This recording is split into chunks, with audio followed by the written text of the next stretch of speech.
Let's turn now to the pandemic and some big news for parents with kids under 5 years old. The FDA could reportedly authorize the first COVID vaccine for young children in June. And it comes as the fight over masking on planes, trains, and ride shares continues. Earlier, we spoke with White House COVID-19 response coordinator, Dr. Ashish Jha, and asked why the CDC thinks a mask is still necessary on public transportation. What the CDC scientists said about a week ago or so was that, we have this new variant, BA2, subvariant, and they needed time to assess whether that was going to end up having a big impact on hospitalizations and deaths.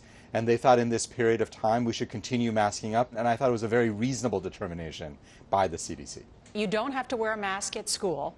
You don't have to wear a mask at work anymore. So why do I have to wear a mask on a plane or a train or any kind of public transport?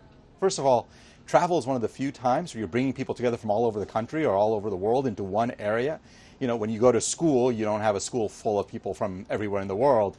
That will happen on travel. Second, and I always remind people, when you're traveling, you don't get to decide who's sitting next to you. And if you sit down and the person next to you is coughing, sneezing, doesn't have a mask on, not so easy for you to get up and move. Not so easy for you to get out of that way.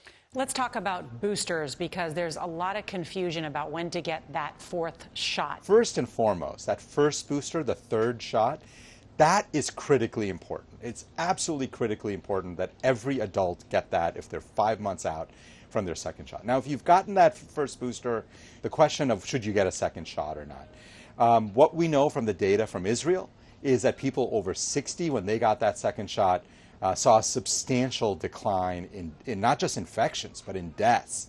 For 50 to 59, I think it's much more of a judgment call, and there you can get it, you're eligible, probably worth having a conversation with your physician, assessing your own risk and making a determination for that 50 to 59-year-old group. I had one friend say that a doctor told them, under the age of 50, don't get that second booster shot or that fourth shot, but wait until the fall, because the likelihood is in the fall there will be a new shot that could also protect against the Omicron variant.